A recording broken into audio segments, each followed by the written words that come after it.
दल अपना प्रयास कर रहे हैं।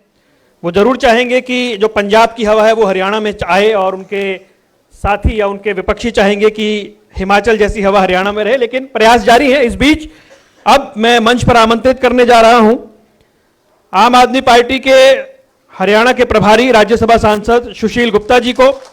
सत्र को होस्ट करेंगे हमारे वरिष्ठ सहयोगी पवन सिवर। संवाद हरियाणा कॉन्क्लेव 2023 बदलाव के 8 वर्ष का ये 5वां सत्र अब सुशील गुप्ता जी के साथ।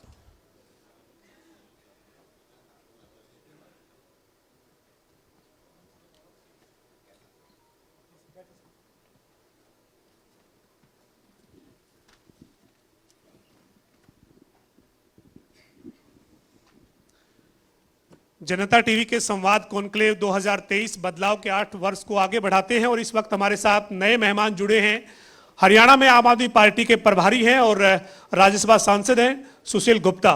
सुशील गुप्ता के साथ आम आदमी पार्टी की हरियाणा को लेकर क्या रणनीति है और इसके अलावा हरियाणा में जो मौजूदा गठबंधन की सरकार है उसको, उसके कामकाज को, इस 8 साल के बदलाव की बात सरकार जो करती है उसको आम आदमी पार्टी किस रूप में, किस नजर से देखती है, इस पर भी बात करेंगे। आम आदमी पार्टी के जो राज्यसभा सांसद हमारे साथ सुशील गुप्ता हैं, उनका बहुत बहुत स्वागत है सर जनता टीवी के कॉन्क्लेव में आपका जी। तो सर सबसे पहला यही सवाल कि हरियाणा के शिक्षा मंत्री अभी कंवरपाल गुर्जर हमारे साथ थे और बातचीत उनके साथ ही आपको बैठाकर करनी थी चर्चा, लेकिन समय के चलते आप थोड़ी देरी से थे। लेकिन सर सबसे बड़ा सवाल यही कि दिल्ली में आम आदमी पार्टी की जो सरकार है वो अपना एजुकेशन का मॉडल है वो हर राज्य में लेकर जाती है। आम आदमी पार्टी जो है वो हर बार ये कहती है, दावा करती है कि दिल्ली का जो एजुकेशन मॉडल है वो इतना बेहतरीन मॉडल है कि हम जिस भी राज्य में जाएंगे इसे लागू करेंगे। अभी आपने हरियाणा के शिक्षा मंत्री कंवरपाल गुर्जर को सुना, वो आपके इस मॉडल को नकार रहे हैं। वो ये कह रहे हैं कि दिल्ली का एजुकेशन मॉडल कुछ भी नहीं है। मेरे से ज्यादा आपने ही उनको सुना है कि वो क्या आपके शिक्षा के मॉडल पर दावा कर रहे हैं, क्या वो बयान दे रहे हैं, क्या कहेंगे सर? मैंने शिक्षा मंत्री जी को सुना। शिक्षा मंत्री जी एक अच्छे व्यक्तित्व हैं, बढ़िया आदमी हैं, परंतु हरियाणा के लोगों को खुशी होती कि एक पढ़ा लिखा शिक्षा मंत्री होता, टेक्नोलॉजी फ्रेंडली होता, एजुकेशन के क्षेत्र की जानकारी रखता।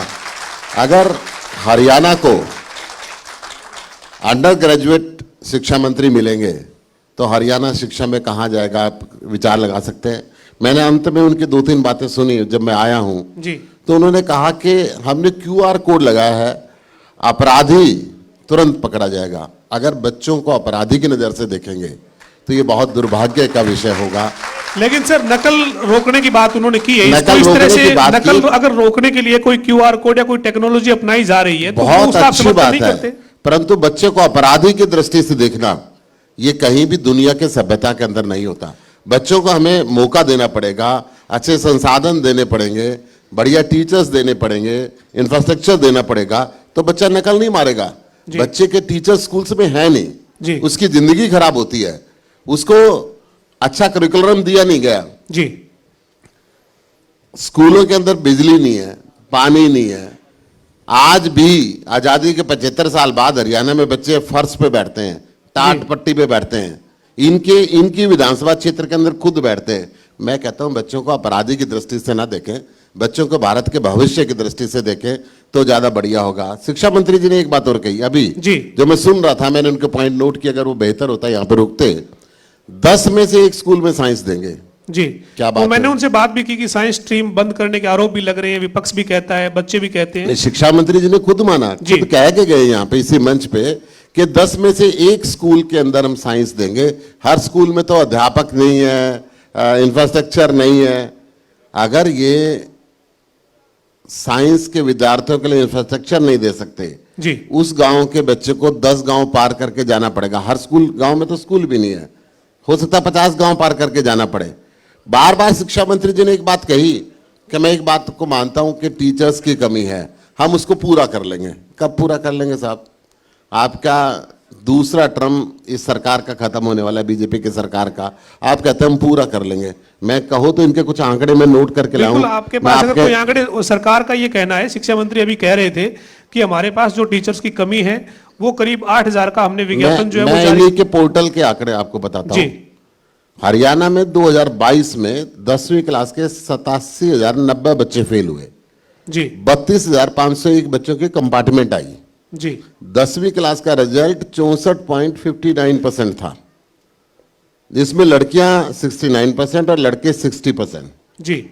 गवर्नमेंट स्कूल का रिजल्ट अगर मैं बात करता हूं हरियाणा का, तो 59.74% रहा जी। और प्राइवेट स्कूलों का रिजल्ट 79। मतलब ये इनके सरकारी स्कूल 59% बच्चे पास होते हैं। पॉलिटेक्निक की अगर मैं बात करता हूं, 50% शिक्षकों की कमी है आज भी। गवर्नमेंट पॉलिटेक्निक में 1027 पद हैं इनके पास कुल, और 486 टीचर हैं, उसमें केवल जी। 26 प्रिंसिपलों में से 19 प्रिंसिपल के पद खाली हैं आज भी। हरियाणा के अंदर पिछले साल 105 सरकारी स्कूल इन्होंने बंद किए हैं, इनकी विधानसभा क्षेत्र के अंदर भी बंद हुए हैं। 56 स्कूल ऐसे हैं जहां पे पीने के पानी की आज भी व्यवस्था नहीं है जी। और कुल 14,562 स्कूलों में से 2651 स्कूल ऐसे हैं जहां पे आज टूटी से पानी नहीं मिलता, नल से पानी नहीं मिलता। कहीं मटके रखे हुए जी। हैं तो कहीं पे दूसरी व्यवस्था कर रखी है। 28% टीचर्स के पद खाली हैं आज भी। आप अगर मैं इस आंकड़ों की उसके अंदर जाऊं, मैं ड्यूसिप के आंकड़ों की बात करूं, ठीक है सर, लेकिन उसमें ये कह रहे हैं शिक्षा मंत्री कि हमने हरियाणा का जो कौशल रोजगार निगम बनाया है उसके जरिए एक टेम्परेरी भर्ती फिलहाल कर रहे हैं। नया जो शैक्षणिक सत्र शुरू होगा उससे पहले तमाम जो टीचर्स की जो खाली पद है उन पर टीचर्स होंगे, क्योंकि हरियाणा कर्मचारी चयन कैसे करेंगे? दावा कर रहे हैं। 2010-11 में इनका शिक्षा का बजट 17% था जी। हरियाणा का, उसको छोड़ दें। खट्टर साहब ने ज्वाइन किया 14-15 में, जी। बीजेपी की सरकार बनी जब 16.9% था जी। उसके बाद लगातार घटता चला गया, कहीं 12%, कहीं 13%, कहीं 13%, 13%, 14%, 14.2% पिछले साल था। जी। लगातार इनका शिक्षा का बजट घट रहा है, तो भर्ती कैसे करेंगे? इनके पास तनख्वाह देने के लिए पैसे नहीं है, उस बजट के अंदर ये स्कूल अच्छे नहीं करना चाहते, कैसे करेंगे? इनके लिए कोई बजट में प्रोविजन करना पड़ेगा ना। गुप्ता जी, क्यों कौशल रोजगार से टीचर लेने पड़ते हैं? क्यों नहीं स्थायी भर्ती करते?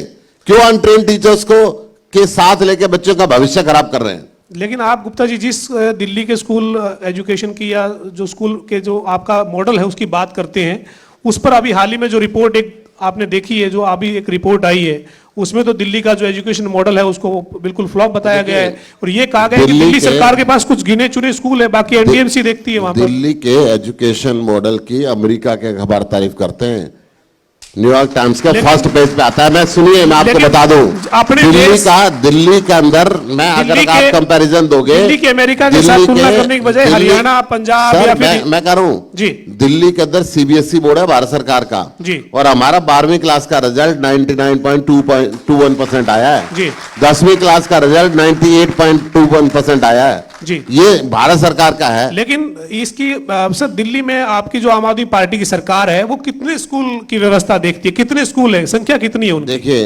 दिल्ली के अंदर 1.5 करोड़ की आबादी है, स्कूलों की संख्या सर मैं कह रहा हूं 1.5 करोड़ की आबादी है जी, और 1.5 करोड़ की आबादी के लिए हमारी सरकार ने आने के बाद में 40,000 नए क्लासरूम बनाए हैं, जो लगभग 5,000 स्कूल के आसपास हो जाते हैं। मैं आपको फिर बता रहा हूं, ठीक है सर, क्योंकि सुनिए, मैं आपको वही बता रहा हूं, स्कूलों की व्यवस्था बता रहा हूं, क्योंकि भूमि डीडीए के अंदर है, भारत सरकार के अंदर है, वो भूमि हमें नहीं दे पा रहे, परंतु हम जो सीमित संसाधन है हमारे पास, जितनी भूमि है उसी के अंदर नए क्लासरूम बना के बड़े बड़े स्कूलों की मुकाबला वहां पे कर रहे हैं।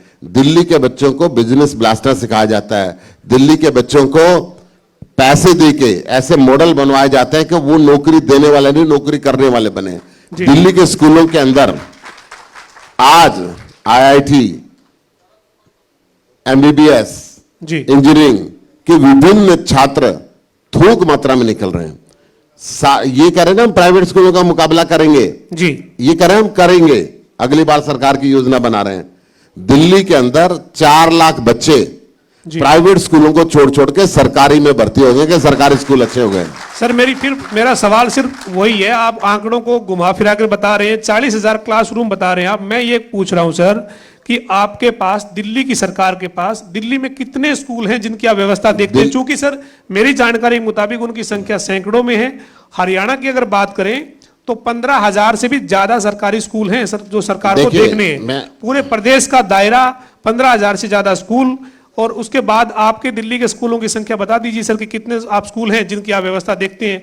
ये तो आप मानते हैं ना कि दिल्ली में व्यवस्था देखने में और हरियाणा में व्यवस्था देखने में तो फर्क है। नहीं साहब, बच्चे देखिए, मकान जब घर बनता है ना, वो ईंट दीवारों से नहीं बनता जी, वो आदमियों से बनता है। दिल्ली के हर स्कूल के अंदर क्वांटिटी के अंदर बच्चे हैं, लगभग 6000 स्कूल हैं दिल्ली के अंदर जी, सैकड़ों की बात ना करें, हजारों में हैं जी, और 6000 स्कूल में अगर मैं इनके एवरेज बच्चों की बात करता हूं तो हमारे स्कूलों में जो बच्चे हैं और इनके यहाँ कहीं पे 20 बच्चे भी हैं, कहीं पे 10 बच्चे भी हैं। स्कूल ये बंद करने जा रहे हैं क्योंकि वहां पे टीचर ही नहीं है, ट्रेन टीचर नहीं है इनके यहाँ। मैं इनकी अगर एक मोटे तौर पे इनकी पोजीशन बता दूं, सर जी। हरियाणा में लिटरेसी का जो अनुपात है 65.47% है जी, और एक स्कूल में 10 टीचर है, जबकि दिल्ली के एक स्कूल में मिनिमम 27 टीचर है जो एवरेज है जी। दिल्ली में ट्रेन्ड टीचर का प्रतिशत 99.7% है, जबकि हरियाणा में कौशल विकास से टीचर रख रहे हैं, ट्रेन टीचर इनके पास है ही नहीं। 28% तो टीचर का मेरा टीचर ट्रेन है ही नहीं। हरियाणा में 204 स्कूल ऐसे जहां पे बिजली का कनेक्शन नहीं है आज तक। ये बात टेक्नोलॉजी की करते हैं, टैब की बात करते हैं, टैब चलेगा किस चीज में? 204 स्कूल हैं। वही कह रहे हैं सर, यूडाइस इनका रिकॉर्ड है, इनके रिकॉर्ड से मैं डाउनलोड करके लेके आया हूं। आपके पास आंकड़े हैं सर, लेकिन सरकार ये कहती है कि जो हमने 5 लाख से ज्यादा टैब दिए हैं वो ना केवल देश में बल्कि कोई ऐसा विदेशों में भी नहीं होगा कि एक साथ 5 लाख हमने टैब दिए। भ्रष्टाचार में ना नंबर 1 है। कहां पे है वो? जी। कौन से स्कूल में? एक स्कूल दिखाओ, मैं शिक्षा मंत्री के साथ चलता हूं, एक स्कूल ऐसा दिखा दे जिसके अंदर सारे बच्चे टैब से पढ़ रहे हो। जी। इनका इंटरनेट ही नहीं है, इनका बिजली का कनेक्शन नहीं है। 56 स्कूल ऐसे जिनमें पानी का कनेक्शन नहीं है। मैं आपको तो एक बात और बता दूं, बड़े आश्चर्य की बात होगी, 12,845 स्कूल इनके ऐसे हैं जिनमें रैम्प और हैंडरिल की व्यवस्था नहीं है कि स्पेशल नीड का चाइल्ड कैसे जाएगा। 13,440 स्कूलों में चाइल्ड विद स्पेशल नीड का अरेंजमेंट नहीं इनके यहाँ। दिल्ली का एक भी स्कूल ऐसा नहीं है जिसके अंदर ये अरेंजमेंट ना हो। इनके यहाँ 700 स्कूलों में इनका लाइब्रेरी नहीं है। मैं इन्हीं की वेबसाइट के डाटा बोल रहा हूं आपको। ठीक है सर। शिक्षा मंत्री को आना था, मैं चाहता था वो रुके, परंतु मेरे आने के बाद मेरी शक्ल देख के साथ वो आ गए। ठीक है सर, आपने बात की कि मतलब हम बात कर रहे हैं हरियाणा की और दिल्ली की तुलना कर रहे हैं। एक और थोड़े से आंकड़े बता दूं आपको, हरियाणा को जानकारी होगी, साथ शिक्षा मंत्री घर पे देख ले, कुछ सुधार करने का प्रयत्न करें। 24,707 स्कूलों में प्लेग्राउंड नहीं है। 1108 स्कूल में 1108 स्कूल में लड़कियों का टॉयलेट नहीं है। 1708 स्कूलों में बॉयज के टॉयलेट नहीं है। और बिजली का कनेक्शन 204 में नहीं है और फंक्शनल बिजली 517 स्कूलों में नहीं है। सर, इन आंकड़ों की तुलना थोड़ा सा हम इस तरह भी कर सकते हैं कि आपने पंजाब में सत्ता में आने से पहले दिल्ली के एजुकेशन मॉडल का दावा किया था। अब पंजाब में आप बदलाव के लिए क्या रणनीति है आपकी? क्योंकि सर हरियाणा में जब 2024 के रण में आप आएंगे तो दिल्ली से ज्यादा आपको पंजाब की तस्वीर दिखाकर आगे बढ़ना है। तो क्या है पंजाब की स्थिति? आज तो मैं हरियाणा में आया था, मैं हरियाणा का थोड़ा डाटा लेके आया था। मैं चाह रहा था हरियाणा सरकार सुन ले। नहीं सुनना चाहते कोई बात नहीं, मैं पंजाब की बात बताता हूँ। सर पंजाब में मेरा मोटा सवाल ये, तस्वीर बदलेगी, मतलब दिल्ली की तर्ज पर तस्वीर बदलेगी? पंजाब के शिक्षकों को भी दिल्ली की तर्ज पे ट्रेनिंग के लिए सिंगापुर भेजा अभी जी। पंजाब के अंदर 40,000 करोड़ रुपए का नया इन्वेस्टमेंट किया जी। पंजाब की सरकार ने भ्रष्टाचार बंद करके 18,000 करोड़ रुपए महीने का रेवेन्यू फालतू जी ले लिया है। पंजाब के अंदर भी दिल्ली की तर्ज पे 400 से ऊपर मोहल्ला क्लिनिक खुल चुके हैं जी। जो 40 बार हरियाणा में पर्चा लीक हुआ, हरियाणा पब्लिक सर्विस कमीशन का, पंजाब में इसके विपरीत 40,000 बच्चों को बिना पर्ची और खर्ची के सरकारी नौकरी मिल चुकी है। गुप्ता जी, ये हम एजुकेशन से आगे बढ़कर बात करते हैं। पूरे प्रदेश में जो हरियाणा की सरकार है, जो पिछले 5 साल की पूर्ण बहुमत की सरकार थी, अब 3 साल 3.25 साल से गठबंधन के साथ सत्ता में है। एक बात कहती है सरकार और मुख्यमंत्री मनोहर लाल कि हमने बड़े बदलाव किए, हमने जो पारदर्शिता है उसके साथ काम किया है, चाहे वो नौकरियों में पारदर्शिता की बात हो या फिर डेवलपमेंट में सबका साथ सबका विकास की बात सरकार करती है। आपकी पार्टी आम आदमी पार्टी जो है वो किस नजर में देखती है हरियाणा सरकार के इन 8 सालों को, 8.25 सालों को?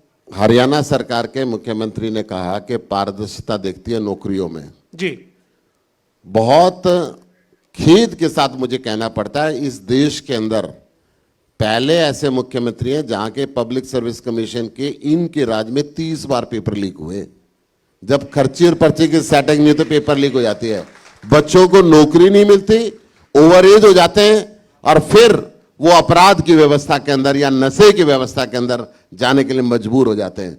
हरियाणा के अंदर कानून व्यवस्था, मैं आप 4 दिन पहले की बात बता दूं, इस बजट सत्र के अंदर प्रधानमंत्री कार्यालय से जो बुलेटिन जारी हुआ था, जो सोशल सुरक्षा की बात है, हरियाणा देश में सबसे पीछे है।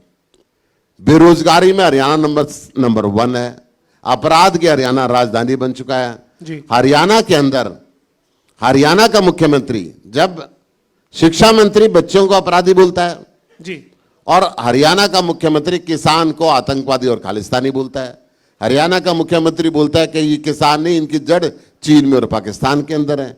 अगर किसी देश प्रदेश का मुख्यमंत्री और शिक्षा मंत्री अपने बच्चों के लिए, अपने नागरिकों के लिए ये नजरिया रखेगा तो वहां पे विकास की उम्मीद कैसे कर सकते हैं? ये नजरिया बदलना पड़ेगा। लेकिन सर, आपने नौकरियों पर सवाल उठाए हैं, लेकिन अभी हाल ही में हरियाणा लोक सेवा आयोग ने हरियाणा में 155 HCS अधिकारियों की और अलाइड सर्विस के अधिकारियों की भर्ती की है।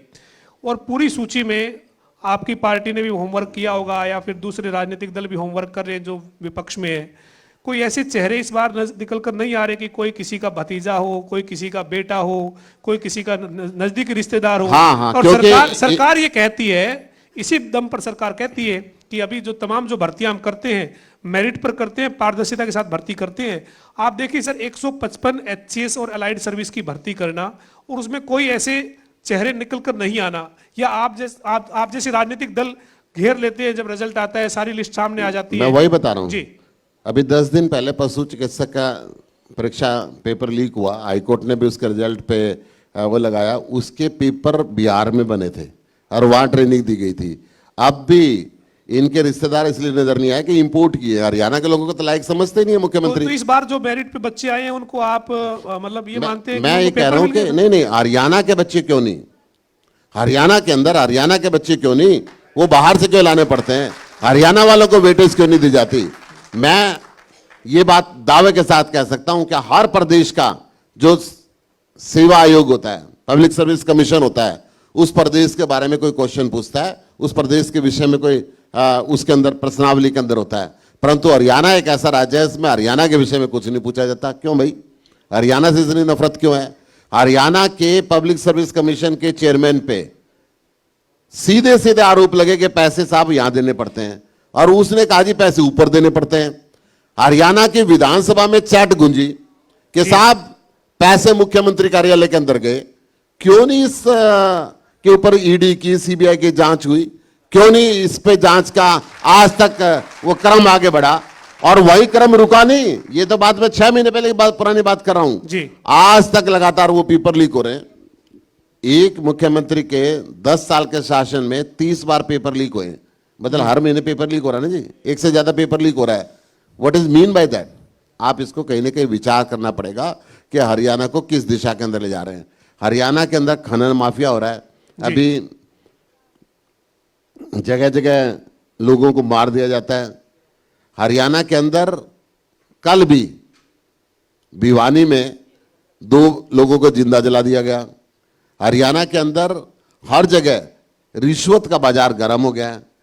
मैं एक बात बताऊं, हरियाणा के अंदर 2-2, 3-3 तहसीलों में एक तहसीलदार है जी। क्यों ऐसा हो रहा है? क्या हरियाणा में बच्चों की कमी है? पढ़े लिखे लोगों की कमी है? क्यों नहीं भर्ती करते? ये आज मैं ये शिक्षा मंत्री आए थे, इनकी विधानसभा में देख लो, जितनी तहसीलें उतने तहसीलदार नहीं है। एक एक तहसीलदार के पास किसी के पास 2 तहसील का चार्ज है, किसी के पास 3 तहसील का चार्ज है। और वो क्या करता है, 4 बजे जाता है, नोट इकट्ठे करना शुरू करता है, तब कोई देता है, तब रजिस्ट्री करता है, उससे पहले रजिस्ट्री नहीं करता। आप पंजाब में जाके देखो साहब, 9:30 बजे तहसीलदार आके बैठ जाता है और 1 रुपया नहीं मांग सकता, कहता भगवंत मान देख लेगा भाई, पैसे नहीं लेंगे। अभी पंजाब की चर्चा सर कर रहे हैं आप, तो पंजाब में अभी 2 दिन पहले एक घटनाक्रम हुआ, आप कि पार्टी के एक विधायक के ऊपर आरोप लग रहे थे, उस मामले के बाद जो है वो हरियाणा के जो राजनीतिक दल है वो निशाना साध रहे हैं कि देख लीजिए पंजाब में आम आदमी पार्टी की सरकार ईमानदारी की बात करती है। आम आदमी पार्टी ऐसी है, जो विधायक हो चाहे मंत्री हो, हमारी विजिलेंस ही छापे मारती है, हमारी पुलिस मारती है। आज तक बीजेपी वालों ने मारा अपने बीजेपी वाले पे एक भी।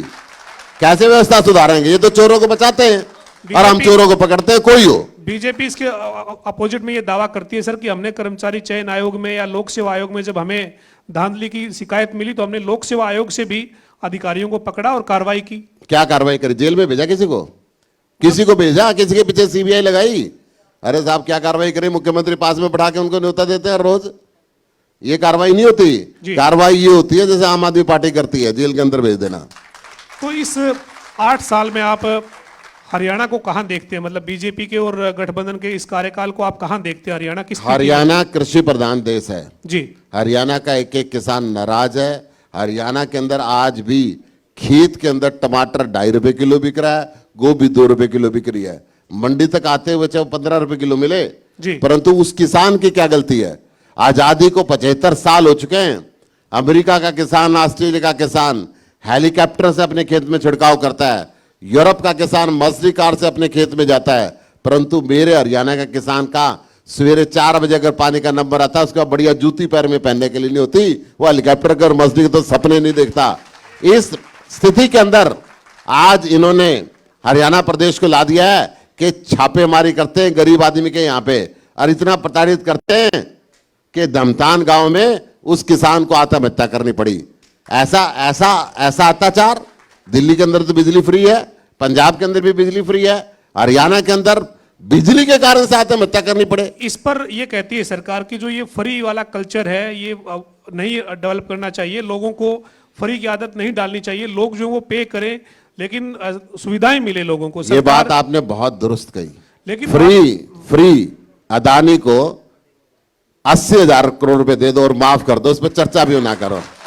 हाँ हाँ, फ्री अपने मित्रों को लुटा दो, देश को, गरीब आदमी को तो। सुनिए, मैं सांसद हूं, 50,000 यूनिट बिजली की फ्री मिलती हैं और आजादी के बाद से आज तक ले रहे हैं ये। 200 यूनिट अगर अरविंद केजरीवाल ने दे दी, 300 यूनिट दे दी तो इनको तकलीफ होगी। क्यों 50,000 यूनिट बंद नहीं करते? उनको जिंदगी भर हवाई यात्रा मुफ्त मिलती है, 60 टिकटें। रेल एमपी रहे ना रहे, उसको, उसकी धर्मपत्नी को, उसके असिस्टेंट को रेल यात्रा मुफ्त मिलती है।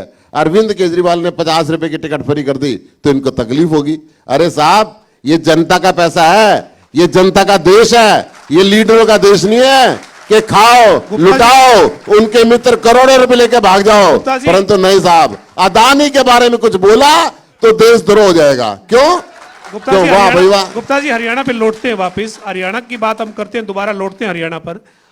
8 साल 8.25 साल सरकार के हो गए। 2024 जो है वो अभी आपको भी रण में जाना है और सभी राजनीतिक दल मैदान में उतरेंगे, लेकिन आपकी हरियाणा को लेकर तैयारी क्या है? चूंकि आदमपुर का उपचुनाव तो बहुत ज्यादा निराशाजनक रहा है आपके लिए, इसके बाद अब आपकी तैयारी क्या है और संगठन आपका कहां पर है? हरियाणा में संगठन किस रूप में है? संगठन वॉलेंटियर मैपिंग हम कर रहे हैं। हरियाणा के अंदर हमारा परिवार बढ़ता जा रहा है।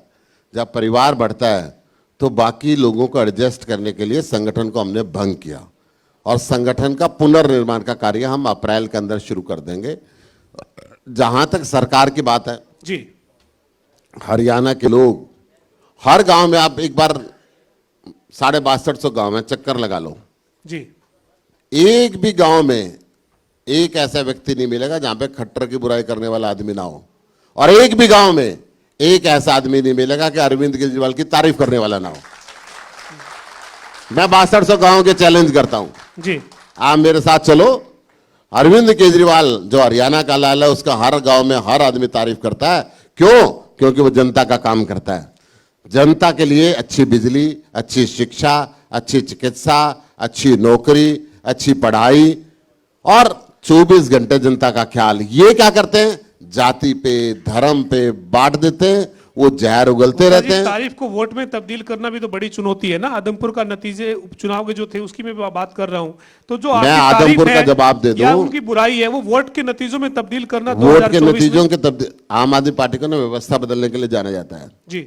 आदमपुर के उपचुनाव से व्यवस्था नहीं बदलनी थी। जिला परिषद के चुनाव हुए, हम दूसरे नंबर पे रहे। जी। नगर परिषद के चुनाव हुए, हम दूसरे नंबर पे रहे। विधानसभा के चुनाव गए, हम पहले नंबर पे रहेंगे और सरकार बनाएंगे। जी। तो अभी जो नगर निगम के चुनाव होने हैं गुरुग्राम फरीदाबाद, उसको लेकर आम आदमी पार्टी तैयार है? आम आदमी पार्टी पूरी तरीके से तैयार है, चाहे मानेसर का हो, चाहे गुड़गांव का हो, चाहे फरीदाबाद का हो। ये डरते हुए, मैं आपको फिर बता दूं जी, 1 साल से ऊपर फरीदाबाद का चुनाव ड्यू हो चुका है, ये नहीं कराना चाहते। सरपंचों का चुनाव 1 साल के बाद इन्होंने कराया और अब उनकी पावर खत्म कर दी। आज सरपंचों ने इस्तीफे देने शुरू कर दिए। क्यों? क्योंकि कहते हैं भाई नहीं, अब तो तुम हमारे विरोध में, तुम्हारी पावर नहीं चलेगी।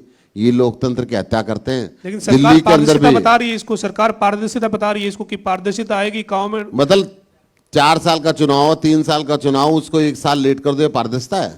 अफसरों के माध्यम से चलाते मामला रहो। कोर्ट में था सर, चुनाव का लेट होना तो एक प्रक्रिया हो सकती है, लेकिन ई टेंडरिंग का विरोध क्यों? ई टेंडरिंग से पारदर्शिता की बात सरकार कर रही है। नहीं, क्योंकि गांव में इंटरनेट नहीं है। गांव के अंदर जो सरपंच हैं अभी इतने पढ़े लिखे नहीं है कि वो कंप्यूटर के माध्यम से सारे काम कर पाए। ये अफसरों से सरकार चलाना चाहता है गांव हरियाणा में की। तो सर एजुकेटेड पंचायतें हैं, सरकार मैं ने कह रहा हूँ पहले से एजुकेटेड हैं, पर इंटरनेट की फैसिलिटी कहाँ है? इंटरनेट की फैसिलिटी कहाँ है? हर गांव के अंदर आज इंटरनेट तो नहीं है, हर गांव के अंदर कंप्यूटर तो नहीं है। तो ये सरपंची जो है, जो छोटे छोटे काम हैं गली के, मोहल्ले के, उनको भी अफसरों के माध्यम से कराना चाहते हैं, चुनी छोटी सरकार के माध्यम से नहीं कराना चाहते। मैं आपको दिल्ली का उदाहरण बताता हूं। दिल्ली एमसीडी के अंदर भारतीय जनता पार्टी को बुरी तरीके से दिल्ली की जनता ने हरा दिया। एलजी के माध्यम से पिछली 3 बार से मेयर नहीं चुनने दे रहे कि साहब हमने नॉमिनेट कर दिए, वो वोट डालेंगे, हम नहीं कराते, हम नहीं कराते। सुप्रीम कोर्ट ने कल इनका बड़ा करारा तमाचा लगाया कि भाई आप ऐसा नहीं कर सकते। जी। तो ये इस देश के अंदर लोकतंत्र की व्यवस्था को खराब कर रहे हैं। समय पे चीजें कराते नहीं है, और कराते तो फिर उनको धमकाते हैं। आज ये सरपंचों को धमका रहे हैं कि तुम्हें राइट टू कॉल कर लेंगे, कॉल बैक कर लेंगे, तुम्हारी पावर घटा देंगे। ऐसा नहीं चलता इस लोकतंत्र में। सर ये जो अभी आम आदमी पार्टी आप कह रहे हैं कि हर जगह पर हमारी चर्चा है, आपकी तारीफ है, तो 2024 के पहले जब आप मैदान में जाएंगे तो कोई गठबंधन में या किसी इस तरह से कोई नया समीकरण बना के जाएंगे, या फिर अपने बलबूते पर ही मैदान में गठबंधन पक्का होगा साहब। 140 करोड़ लोगों के हिंदुस्तान की जनता से गठबंधन होगा, इन राजनीतिक दलों से नहीं होगा। जी, मतलब अपनी ताल अपने दम पर ठोक देंगे, कोई किसी से गठबंधन नहीं होगा। अपने दम पे, जनता के दम पे। जनता बदलाव चाहती है। जनता अब हिंदुस्तान पाकिस्तान, हिंदुस्तान हिंदू मुस्लिम, जाट नॉन जाट, पंजाबी नॉन पंजाबी, ये बातें नहीं चाहती। जनता चाहती है शिक्षा, जनता चाहती है चिकित्सा, जनता चाहती है रोजगार, जनता चाहती है विकसित हिंदुस्तान, शिक्षित हिंदुस्तान। तो आपका जो संगठन है वो कब तक आप लोगों के सामने लेकर आएंगे? आम आदमी पार्टी हरियाणा में किस रूप में कैसे आगे बढ़ेगी? अभी हर गांव के अंदर हम अपनी वॉलेंटियर मैपिंग कर रहे हैं, अपने वॉलेंटियर्स को रिकॉर्ड के ऊपर ला रहे हैं। जब सारे वॉलेंटियर रिकॉर्ड पे आ जाएंगे तो अप्रैल से हम संगठन का पुनर्निर्माण शुरू कर देंगे। जी, बहुत बहुत शुक्रिया सर बातचीत करने के लिए, जनता टीवी के संवाद कॉन्क्लेव 2023 में जुड़ने के लिए। तो हमारे साथ आम आदमी पार्टी के हरियाणा के प्रभारी और राज्यसभा सांसद डॉक्टर सुशील गुप्ता मौजूद थे, जो ये कह रहे हैं कि आम आदमी पार्टी जो है वो एक बड़ा विकल्प होगी 2024 में। सरकार की कई खामियां जो है वो सुशील गुप्ता ने जनता टीवी के इस संवाद मंच के माध्यम से प्रदेश की जनता के सामने रखी है, और ये दावा कर रहे हैं कि अकेले मैदान में आएंगे और जनता के साथ गठबंधन करके मैदान में अपनी किस्मत आम आदमी पार्टी 2024 के रण में आजमाएगी। धन्यवाद। बहुत बहुत धन्यवाद सुशील गुप्ता जी, राज्यसभा सांसद आम आदमी पार्टी। और आग्रह करूंगा मैं श्री शशि रंजन जी से, संपादक जनता टीवी, की वो मंच पर आएं और प्रतीक चिन्ह और अंग वस्त्र भेंट कर सुशील गुप्ता जी को सम्मानित करें। सुशील गुप्ता जी, आपका बहुत बहुत आभार, आपने समय निकाला और हमारे साथ आज के इस कार्यक्रम संवाद हरियाणा कॉन्क्लेव 2023 में शामिल हुए। बहुत बहुत धन्यवाद।